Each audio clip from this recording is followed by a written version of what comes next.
tuvojas Latvijas čempionu titulam. Tas nu gan ir laikam diezgan droši. Nu, ja vien, protams, kaut kas te tagad pēdējos atlikušajos pāris kilometros. Es domāju, ka tas nenotiks, un tagad mēs varam apsveikt šī brauciena uzvarētāju.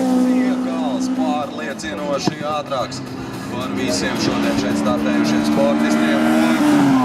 Vietā pienākas Kristapam Mietulim. Nu ko? Nu, tad Jānis jāsamina ar Latvijas čempionu titulu Kumko Challenge. Es domāju, ka pilnīgi noteikti to mēs varam darīt. 2 uzvaras no 2 braucieniem šodien, un Kaut kāds viens no mērķiem viņam lika šobrīd šeit mazajā ovālā. Vai tas nav Kočla Mazašvilī gadījumā? pilnīgi iespējams, ka tā. Jebkurā gadījumā šobrīd redzam Dmitrijs Savatējevu finiša taisnē malacis. Dmitrijs